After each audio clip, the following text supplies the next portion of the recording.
Hello दोस्तों, grouper पर दोबारा खुश आमदीद। तो हमने काफ़ी हद तक डेवलपमेंट कर ली है। आज के इस लेक्चर में हम एक्शन बटन्स के को डिटेल के साथ देखेंगे। हमने फॉर्म क्रिएट कर लिया, अब उस फॉर्म के ऊपर हम कुछ एक्शन बटन्स लगाएंगे और उन एक्शन बटन के ऊपर क्लिक करने पर कुछ इवेंट्स हम कॉल करेंगे, कुछ स्पेसिफिक टास्क हम करेंगे। अभी आज के इस एग्जांपल के अंदर हमारे पास अपॉइंटमेंट है, तो अपॉइंटमेंट पर हम कुछ एक्शन बटन्स कॉल करेंगे और हम एक स्टेटस मेंटेन करेंगे और उन बटन्स के ऊपर क्लिक करने पर हम स्टेटस उनका चेंज करेंगे और कुछ मज़ीद इसके अंदर एडवांस भी देखेंगे कि जैसे हम एक नया मॉडल के नए मॉडल में एक नया रिकॉर्ड कैसे क्रिएट कर सकते हैं, और एक और बटन हम ऐड करेंगे जिसको हम क्लिक करके एक नया रिकॉर्ड क्रिएट करेंगे, वो हम कैसे कर सकते हैं। तो वो भी आज के इस लेक्चर में हम देखेंगे। तो चलिए स्क्रीन पर चलते हैं और देखते हैं कि हम एक्शन बटन्स को उर्दू में किस तरीके से मेंटेन कर सकते हैं। तो मैं इस वक्त अपनी डेटाबेस स्क्रीन पर आ चुका हूं। तो हॉस्पिटल एप्लीकेशन में हम चलते हैं, अपॉइंटमेंट पर मैं क्लिक करता हूं और यहां पर हमारे पास अपॉइंटमेंट के स्टेटसेस आ रहे हैं। तो लेफ़्ट साइड में हम कुछ एक्शन बटन ऐड करेंगे और एक्शन बटन पर क्लिक करने पर हम इन स्टेटसेस को चेंज करेंगे। तो ये मैंने यहाँ पर एक फील्ड ऐड कर दी है स्टेटसेस मेंटेन करने के लिए बैकएंड पर। तो यहाँ पर ये स्टेट की फील्ड ऐड कर दी है और इसके अंदर ये कुछ जो वैल्यूज़ हैं ऐड कर दी हैं, ड्राफ्ट, प्रोग्रेस और क्लोज। अब जैसे ही हम यहाँ पर बटन मेंटेन करेंगे एक्शन बटन्स और उन पर क्लिक करेंगे तो इनके स्टेटसेस चेंज होंगे। तो व्यू के अंदर हम आते हैं। अब यहाँ पर कुछ मैंने यहाँ पर कोड लिखा है, कुछ बटन ऐड किए हैं। बटन ऐड करने के लिए हमारे पास टैग रहेगा बटन का, ये बटन ऐड कर दिया है और उसके बाद बटन का नेम आ जाएगा बटन अंडरस्कोर कन्फर्म, आईडी भी मैंने यही दे दी है। टाइप इसका ऑब्जेक्ट रहेगा, जिस एक्शन को हमने पाइथन के थ्रू कॉल करवाना है उसका टाइप जो है वो ऑब्जेक्ट रहेगा। स्ट्रिंग इसका कन्फर्म मैंने लिख दिया है। उसके बाद इसमें क्लास BTN प्राइमरी दे दिया, प्राइमरी कलर इसको असाइन हो जाएगा और इनविजिबल कर दिया है चूँकि स्टेटसेस को हमने मेंटेन करना है। तो यहाँ पर मैंने लिखा है state not equal to draft. That means कि ये सिर्फ बटन कंफर्म का जो बटन है ये तब अपीयर होगा जब ड्राफ्ट स्टेट में रिकॉर्ड होगा। उसके बाद बटन कैंसिल, यहाँ पर अगेन आईडी, ऑब्जेक्ट और स्ट्रिंग कैंसिल।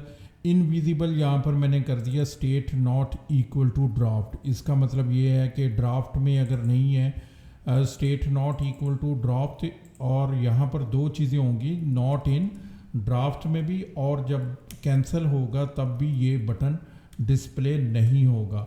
यहाँ पर मैंने कैंसिल लिख दिया। ओके, तो नॉट इन कैंसिल होगा, ड्राफ्ट पर भी हम इसको कैंसिल कर सकते हैं। तो ये मैंने इसको कैंसिल कर दिया। नॉट इन कैंसिल भी लिख सकते हैं, नॉट इक्वल टू कैंसिल ये भी हमारे पास आ गया। तो मैं इसको नॉट इक्वल टू कैंसिल कर देता हूँ। तो ये चूँकि स्ट्रिंग है तो इसको कोट में नॉट इक्वल टू कैंसिल। और उसके बाद मेरे पास बटन ड्राफ्ट है। ड्राफ्ट जो बटन आईडी भी इसका आ गया, again object set to draft इसका स्ट्रिंग आ गया और इनविजिबल होगा जब ये कैंसिल होगा, तो तब ये इनविजिबल होगा। यहाँ पर मेरे ख्याल से इसको बटन कैंसिल को कैंसिल की जगह हमारे पास मेंटेन है प्रोग्रेस, तो हम इसको प्रोग्रेस करते हैं। क्लोज पर हम इसको कैंसिल नहीं कर सकते। इन प्रोग्रेस जब है तो तब हम अलाउ करते हैं कि ये बटन को हम कैंसिल कर सकते हैं और हम इसको ड्राफ्ट पर कैंसिल कर सकते हैं। तो यहाँ पर हम लिख देते हैं कि ये इनविजिबल हो जाएगा। नॉट इन को ही मेंटेन करते हैं, नॉट इन और ड्राफ्ट, और उसके बाद प्रोग्रेस इन दोनों में नहीं है तो ये डिसअपियर हो जाएगा, इनविजिबल हो जाएगा। अब पेशेंट, अब यहाँ पर हमने एक्शंस लिखने हैं तो ये मैंने कुछ एक्शंस लिख लिए हैं। बटन अंडरस्कोर कन्फर्म जो नेम है बटन के अंदर हमने मेंशन किया है पाइथन के अंदर, उसी नेम के साथ हम ये मेथड को डिफ़ाइन करेंगे और उसके बाद सेल्फ डॉट स्टेट जो बटन कंफर्म है उसके ऊपर क्लिक करने पर क्या हो, यहाँ पर मैं प्रोग्रेस में करना चाह रहा हूँ, ये प्रोग्रेस में मूव हो जाएगा। बटन कैंसिल पर क्लिक करने से कैंसिल स्टेट के अंदर चला जाए और बटन ड्राफ्ट पर क्लिक करने से ड्राफ्ट में चला जाए। तो ये हमने कोड भी लिख दिया। अब इसको कंपाइल करते हैं। मैं इसको कंपाइल करता हूँ। कंपाइल करने के बाद इसको हम यहाँ पर, मैं हॉस्पिटल एप्लीकेशन के अंदर आता हूँ और यहाँ पर अपडेट लिस्ट करता हूँ और हॉस्पिटल को मॉड्यूल को हम अपग्रेड कर लेते हैं। तो ये मेरे पास इस वक्त अपग्रेड हो चुका है। हॉस्पिटल में चलते हैं, अपॉइंटमेंट के अंदर इसको मैं ओपन करता हूँ। अब यहाँ पर मेरे पास बटन अपीयर हो चुके हैं, 2 बटन मेरे पास अपीयर है। यहाँ पर कैंसिल भी है, कंफर्म भी है। मैं कैंसिल पर क्लिक करता हूँ तो ये कैंसिल हो चुका है और वो डिस्प्ले में भी आ चुका है। अब यहाँ पर मेरे पास सेट टू ड्राफ्ट का ऑप्शन है, मैं यहाँ पर क्लिक करता हूँ सेट टू ड्राफ्ट, तो ये ड्राफ्ट में हो चुका है। अब यहाँ पर मैं कंफर्म पर क्लिक करता हूँ तो ये इन प्रोग्रेस में जा चुका है। इन प्रोग्रेस में अगेन मेरे पास ऑप्शन है कैंसिल का, तो मैं इसको कैंसिल करता हूँ, फिर कैंसिल चला गया सेट टू ड्राफ्ट और उसके बाद हम इसको कंफर्म कर देते हैं। ये मेरे पास कंफर्म हो चुका है। अब यहाँ पर हम एक और बटन ऐड करते हैं। उस बटन को हम जैसे ही क्लिक करेंगे इन प्रोग्रेस स्टेट पर, अगर इस जो पेशेंट है हमारा उसको एडमिट करना चाह रहे हैं, हॉस्पिटल में एडमिट करना चाह रहे हैं, इन पेशेंट में कन्वर्ट करना चाह रहे हैं, तो यहाँ पर हम एक और बटन ऐड करते हैं। उस बटन को ऐड करने के बाद हम एक नया मॉडल क्रिएट करते हैं और एक नया रिकॉर्ड जनरेट करते हैं उस मॉडल पर क्लिक करने से। तो सबसे पहले हम अपना एक मॉडल क्रिएट करते हैं। तो अपनी एडिटर में चलते हैं और यहाँ पर एक न्यू मॉडल क्रिएट करते हैं। मैं मॉडल्स के अंदर जा रहा हूँ, तो यहाँ पर अपॉइंटमेंट का था, तो इन पेशेंट के लिए एक नया मॉडल क्रिएट करते हैं। तो ये मैंने अपनी एक फ़ाइल क्रिएट कर ली है, patient_admission.py फाइल क्रिएट की है। तो इसको हम इंक्लूड कर लेते हैं फ्रॉम डॉट इम्पोर्ट और patient_admission, ये इस फाइल को हमने ऐड कर लिया है। अब उसी तरीके से हम जो सिक्योरिटी फाइल है, जिस तरह हमने प्रीवियस मॉडल्स को ऐड किया था, हम इनको भी ऐड कर लेते हैं। तो यहाँ पर मैंने ये सिक्योरिटी फाइल के अंदर परमिशन के लिए जो हमने ग्रुप ऐड किया था GF hospital, group hospital user, उसको रीड राइट डिलीट और क्रिएट के ये सारे एक्सेस दे दिए। ये हमने इसको एक्सेस राइट दे दिए।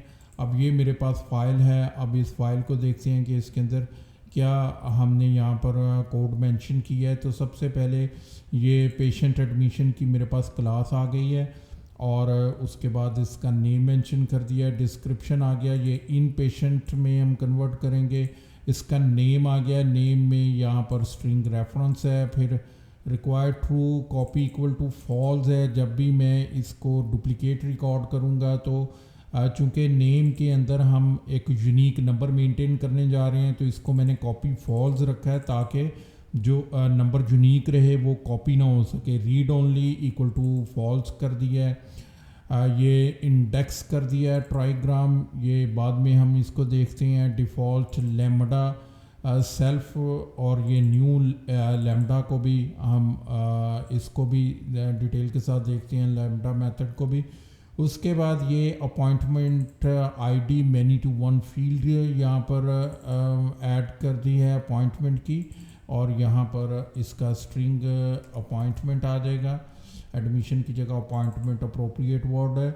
और उसके बाद patient underscore ID HO patient को भी हमने ले लिया, ये भी रिक्वायर्ड ट्रू है। डेट एडमिशन जो वो भी यहाँ पर रिक्वायर्ड ट्रू है। और यहाँ पर यूज़र आईडी हमने रिस्पॉन्सिबल, ये भी रिस्पॉन्सिबल ले लिया है। और उसके बाद यहाँ पर स्टेट्स इसके अंदर भी कुछ मेंटेन कर ली है। यहाँ पर ये जो अपॉइंटमेंट आईडी आ रहा है ये हम रेफ़र कर रहे हैं, यहाँ पर रिलेशनल फील्ड बन रही है जो HO हमने अपॉइंटमेंट यहाँ पर क्रिएट कर रखा है, तो इसके लिए ये रेफरेंस के साथ आ रही हैं। लेकिन हमें यहाँ पर जो HO अपॉइंटमेंट है इसके अंदर भी हमें 1 to many की फील्ड ऐड करनी है। तो ये यहाँ पर मैंने वन टू मैनी की फील्ड ऐड कर दी है। इसका नाम एडमिशन अंडरस्कोर आईडीज़ और ho.patient.admission यहाँ पर आ गया। यहाँ पर अपॉइंटमेंट आईडी, ये अपॉइंटमेंट आईडी कौन सा फील्ड होगा जो कि यहाँ पर रेफरेंस दिया, ये अपॉइंटमेंट आईडी। तो यहाँ पर ये दोनों नाम सेम होने चाहिए। स्ट्रिंग यहाँ पर एडमिशन्स आ गया। तो ये हमने वन टू मैनी और रिलेशनल फील्ड्स भी ऐड कर ली हैं। अब यहाँ पर ये हमारे पास आ गया है। इसका HO पेशेंट एडमिशन के लिए हम व्यू भी क्रिएट कर लेते हैं और इसको एक मेन्यू में भी ऐड कर लेते हैं क्विकली, ताकि हमारे पास डाटा भी विजिबल हो। ऑल दो ये सारी डेवलपमेंट आप ऑलरेडी सीख चुके हैं, तो मैं क्विकली एक व्यू क्रिएट करता हूँ, एक अपनी XML फाइल क्रिएट करता हूँ और उसके अंदर मेन्यू के अंदर इसको ऐड कर लेते हैं। तो मैं व्यूज़ में एक फाइल ऐड कर लेता हूँ, एक टेक्स्ट फाइल ऐड करता हूँ। इसको मैं रीनेम कर लेता हूँ। रीनेम करने के बाद मैं इसको .xml कर देता हूँ। पेशेंट एडमिशन व्यूज़ .xml, ये मैंने इसका नाम रख दिया। अब इसमें अपना जो कोड है वो मैं ऐड करता हूँ। तो ये यहाँ पर मैंने कोड लिख लिया है इसका। ये मेन्यू क्रिएट कर लिया है। मेन्यू के अंदर हमने एक्शन दे दिया। ये मेरे पास पेशेंट एडमिशन का एक्शन आ गया है और इसमें ये ट्री व्यू और एक सिंपल फॉर्म व्यू यहाँ पर ऐड कर लिया है। तो इसको मैं Ctrl+S करता हूँ और इसको हम कंपाइल कर लेते हैं। लेकिन उससे पहले हम मैनिफेस्ट फाइल के अंदर भी इसको जो व्यू हमने फाइल क्रिएट की है इसको ऐड कर लेते हैं। इसका नाम है patient_admission_views.xml। इसको मैंने ऐड कर दिया और उसके बाद इसको करंट मॉड्यूल को हम अपडेट करते हैं। अपडेट करने के बाद इसको हम इंस्टॉल करते हैं यहाँ पर ऐप्स में और इसको एप्लिस को अपडेट किया है और उसके बाद यहाँ पर अपग्रेड के अंदर आ जाते हैं। यहाँ पर मैंने अपग्रेड कर दिया है और यहाँ पर मैं हॉस्पिटल के अंदर आ जाता हूँ और यहाँ पर अब मेरे पास पेशेंट एडमिशन ये एक नया मॉडल क्रिएट हो चुका है। हम यहाँ पर रिकॉर्ड इस तरीके से क्रिएट नहीं करेंगे, हम रिकॉर्ड अपॉइंटमेंट से क्रिएट करेंगे। अपॉइंटमेंट में अब हम एक एक्शन बटन ऐड करते हैं, उसको क्लिक करने पर पेशेंट एडमिशन का जो रिकॉर्ड है वो हम क्रिएट करेंगे। तो यहाँ पर हम एक्शन बटन क्रिएट करते हैं। तो ये मैं वापस अपनी विंडो में आ गया हूँ और यहाँ पर हमारे पास ये हमने एक्शंस लिखे थे और उससे पहले हम यहाँ पर patient.views फाइल के अंदर ये अपॉइंटमेंट फाइल जो है इसको मैं इसके करीब कर लेता हूँ। अब यहाँ पर हम एक और जो फॉर्म व्यू के अंदर है एक बटन ऐड करते हैं। तो ये यहाँ पर मैंने बटन ऐड किया है, इसका नाम रखा है मैंने स्ट्रिंग एडमिट कर दिया और इसका नेम है एक्शन एडमिट पेशेंट। पेशेंट को हमने एडमिट करना है। टाइप अगेन ऑब्जेक्ट रहेगा।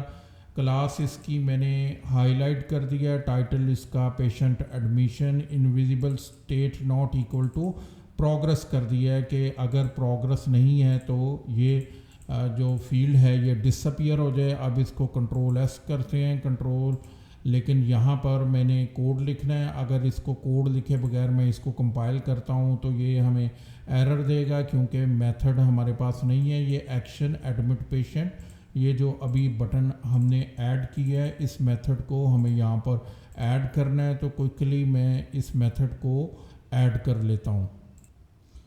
तो ये मैंने बटन का मेथड ऐड कर लिया है, जो बटन के नेम के साथ मेथड था इसको ऐड कर लिया है। उसके बाद मैंने एक और कोड भी लिखा है, मैं इसको एक्सप्लेन करता हूँ ये हमने क्या यहाँ पर लिखा है। लेकिन उससे पहले हम इसको कंपाइल करते हैं। कंपाइल करने के बाद हम इसको इंस्टॉल करते हैं। कोई एरर नहीं है तो इसको हम मॉड्यूल को हम अपग्रेड करने के बाद इसको इंस्टॉल कर देते हैं। ये मैंने इसको लिस्ट को अपडेट कर दिया और उसके बाद इसको अपग्रेड कर देते हैं। ये मेरे पास अपग्रेड हो चुका है। हॉस्पिटल के अंदर चलते हैं। यहाँ पर अपॉइंटमेंट पर मैंने क्लिक किया, ये मेरे पास अब एडमिट का बटन यहाँ पर अपीयर हो चुका है। अब एडमिट के बटन को हम देखते हैं उसके पीछे क्या लॉजिक लिखी है। अब यहाँ पर एडमिट का बटन है, उसमें ये एक्शन एक वेरिएबल है। एक्शन वेरिएबल को क्या चीज़ असाइन करवा रही हैं, एक्शन न्यू पेशेंट एडमिशन एक और मेथड है, वो मेथड को मैंने कॉल किया और वो मेथड मुझे कुछ वैल्यूज़ रिटर्न कर रहा है, ये मेथड वैल्यूज़ रिटर्न कर रहा है और ये मैं एक्शन में ले रहा हूँ और उसके बाद रिटर्न एक्शन के साथ जो एक्शन के अंदर वैल्यूज़ इस मेथड ने रिटर्न की हैं उसी को अगेन मैं रिटर्न कर रहा हूँ इस मेथड के थ्रू। तो यहाँ पर ये जो न्यू मेथड आ गया, न्यू मेथड के अंदर मैंने एक्शन लिया है। एक्शन क्या लिया है, ir.actions.actions self.env, ये मेरा मॉडल है। ये मॉडल को मैंने कॉल किया है फॉर XML ID। हम इसका मेथड यूज़ कर सकते हैं अंडरस्कोर फॉर XML ID। अगर कोई जो हमने एक्शन है, ये हमारे पास एक्शंस हैं, यहाँ पर ये हमने क्रिएट किए थे, ये IR एक्शंस एक्ट विंडो के अंदर ये जो एक्शंस हमने क्रिएट किए थे एक्शन अंडरस्कोर अपॉइंटमेंट, तो विद द प्रीफिक्स लिखा है मैंने मॉडल का नेम GF_हॉस्पिटल और उसके बाद ये मैंने एक्शन यहाँ पर कॉल कर लिया है। तो ये XML ID हम यहाँ पर जब जनरेट करते थे तो ये XML ID लिखी है, तो फॉर XML ID के थ्रू मैं इसको गेट कर सकता हूँ। ये मुझे रिटर्न करेगा, इस मॉडल की ID मुझे रिटर्न कर देगा, ये मॉडल का रिकॉर्ड मुझे ऑब्जेक्ट रिटर्न कर देगा, ID रिटर्न नहीं करेगा, ऑब्जेक्ट रिटर्न कर देगा। यहाँ पर फॉर XML ID में यहाँ पर मैं XML ID पास करूँगा इस मॉडल को और ये मुझे एक्शन के अंदर रिटर्न कर रहा है इसका ऑब्जेक्ट। अब इस ऑब्जेक्ट के अंदर मज़ीद एक्शन आ गया, इसमें मैं कॉन्टेक्स्ट पास कर रहा हूँ। कॉन्टेक्स्ट क्या पास कर रहा हूँ, प्रिपेयर पेशेंट एडमिशन कॉन्टेक्स्ट। अब इसके लिए अगेन एक सेपरेट मेथड मैंने लिखा है, यहाँ पर ये मेथड अगेन इसको कॉल कर लिया है, ये सेल्फ इस मेथड को कॉल कर लिया है। कॉल करने के बाद यहाँ पर self.ensure1 मैंने लिखा है, तो ये इंश्योर करता है कि रिटर्न जो है वो एक ही रिकॉर्ड रिटर्न हो। तो यहाँ पर ये मेथड मैंने लिख दिया है। उसके बाद ये एक अगेन वेरिएबल मैंने एक वेरिएबल, कौन सा वेरिएबल है, लिस्ट टाइप का वेरिएबल है एडमिशन अंडरस्कोर कॉन्टेक्स्ट, और इसको हम ये लिस्ट पास कर रहे हैं। लिस्ट के अंदर मैं क्या वैल्यूज़ दे रहा हूँ, डिफ़ॉल्ट एडमिशन अंडरस्कोर ID और उसको self.id दे रहा हूँ। self.id के अंदर ho.appointment की यहाँ पर मेरे पास रहेगी, एडमिशन ID नहीं, यहाँ पर अपॉइंटमेंट ID हमें देना है। अपॉइंटमेंट ID मैंने दिया है और self.id, उसके बाद डिफ़ॉल्ट पेशेंट ID और डेट अंडरस्कोर एडमिशन में ये fields.datetime.now, डेट टाइम मैंने यहाँ पर इसको कॉल कर लिया है फ्रॉम जो पैकेज है डेट टाइम का। तो यहाँ पर fields डॉट ये फील्ड से हमने लिया है, डेट टाइम से नहीं ले रहे, फील्ड से मैं ले रहा हूँ fields.datetime.now। इसका मतलब हमारे पास करंट डेट और टाइम ये रिटर्न करेगा, डेट अंडरस्कोर एडमिशन। अच्छा, ये तीनों फील्ड्स हमने यहाँ पर ऑलरेडी ऐड कर रखी हैं। ये जो नया मॉडल हमने क्रिएट किया था HO पेशेंट एडमिशन, इसके अंदर ये हमने ऐड की हैं। ये अपॉइंटमेंट ID भी है, मैं वापस चलता हूँ तो ये मेरे पास अपॉइंटमेंट ID है और उसके बाद पेशेंट ID है, ये पेशेंट ID भी आ गया है। इसके बाद मेरे पास डेट एडमिशन है, तो डेट एडमिशन। तो यहाँ पर इसका जो प्रीफिक्स है वो डिफ़ॉल्ट अंडरस्कोर लिख दिया है, चूँकि कॉन्टेक्स्ट के अंदर अगर कोई हमने कॉन्टेक्स्ट के थ्रू डिफ़ॉल्ट वैल्यू असाइन करनी है तो हम इसमें डिफ़ॉल्ट अंडरस्कोर मेंशन कर सकते हैं। अब यहाँ पर एडमिशन कॉन्टेक्स्ट लिस्ट है, उसके अंदर ये मैंने मेंशन कर दिए हैं और इनको वैल्यूज़ हमने असाइन कर दिए हैं। अब यहाँ पर मैंने एक कंडीशन लिखा है, वो इफ़ self.user ID, अगर यूज़र ID एग्जिस्ट करता है, यहाँ पर यूज़र ID के अंदर वैल्यू है, तो फिर क्या करें, इस एडमिशन कॉन्टेक्स्ट को एक्सटेंड कर दे, इसमें डिफ़ॉल्ट यूज़र ID भी ले ले और self.user_id इसकी वैल्यू भी पास कर दे ताकि यूज़र ID की भी डिफ़ॉल्ट वैल्यू आ जाए। यहाँ पर मैं इस लिस्ट को रिटर्न कर रहा हूँ admission.context, ये यहाँ पर एक्शन अंडरस्कोर कॉन्टेक्स्ट को अब ये लिस्ट असाइन हो चुकी है एडमिशन कॉन्टेक्स्ट के थ्रू, और उसके बाद यहाँ पर सेल्फ डॉट स्टेट, इस स्टेट को मैं क्लोज़ करवा रहा हूँ, ये मैं इसको क्लोज़ कर रहा हूँ, और उसके बाद रिटर्न एक्शन में यहाँ पर मेंशन कर रहा हूँ, इसको ये एक्शन हम रिटर्न कर रहे हैं। अब यहाँ पर ये डिफ़ॉल्ट वैल्यूज़, अब इसकी फंक्शनैलिटी देखते हैं कि ये किस तरीके से काम करेगा। तो मैं यहाँ पर हमारे पास आ जाता हूँ ये एडमिट बटन पर, तो अपॉइंटमेंट के रिकॉर्ड में, और अब यहाँ पर मैं एडमिट पर क्लिक करता हूँ। अब मैं ये चाहता हूँ कि एडमिट पर जैसे ही मैं क्लिक करूँ पेशेंट एडमिशन का रिकॉर्ड क्रिएट हो, उसके अंदर डिफ़ॉल्ट वैल्यूज़ जो हमने सेट की हैं वो डिफ़ॉल्ट वैल्यूज़ भी सेट हो जाएं, और उसके बाद इस जो रिकॉर्ड का स्टेटस क्लोज़ हो जाए, ये अपॉइंटमेंट क्लोज़ हो चुकी है और जो पेशेंट है उसको हमने एडमिट कर लिया है। तो यहाँ पर मैं एडमिट पर जैसे ही क्लिक करता हूँ, अब ये देखें कि यहाँ पर मेरे पास एक पेशेंट एडमिशन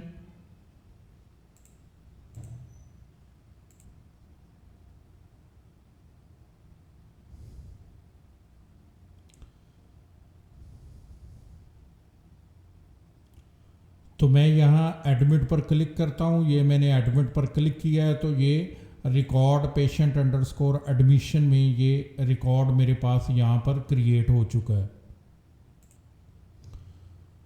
तो यहाँ पर भी मेरे पास ये रिकॉर्ड क्रिएट हो चुका है। यहाँ पर ये अपॉइंटमेंट है, इसका लेबल इनकरेक्ट है, हम इसको करेक्ट कर लेते हैं। ये मैंने इसको करेक्ट कर दिया है, अब इसको हम अपडेट करते हैं तो ये हमारे पास लेबल भी इसका करेक्ट हो जाएगा।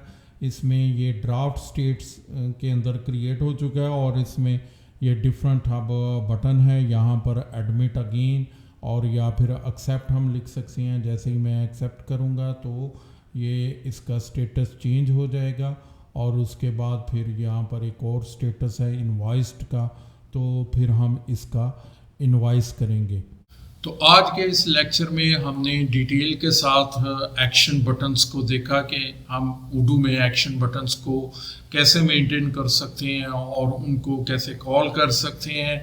उस पर हम इवेंट्स हमने कॉल किए, डिफरेंट एक्शंस को हम कॉल करके अपने जो स्टेटस है अपॉइंटमेंट का उसको हमने चेंज किया। फिर हमने एक नया मॉडल क्रिएट किया पेशेंट को एडमिट करने के लिए, हॉस्पिटल में एडमिट करने के लिए, उसके लिए एक नया मॉडल हमने क्रिएट किया और हमने एक्शन बटन पर वो अपना कोड लिखा। एक्शन बटन पर जैसे ही हमने क्लिक किया तो एक नया रिकॉर्ड क्रिएट किया, पेशेंट एडमिशन का एक नया रिकॉर्ड क्रिएट हो गया। तो उम्मीद है कि आपको एक्शन बटन्स का कॉन्सेप्ट डिटेल के साथ समझ में आ गया होगा। तो अगले लेक्चर में हम कुछ मज़ीद डिटेल्स के साथ हम उर्दू डेवलपमेंट को लर्न करेंगे। Thank you.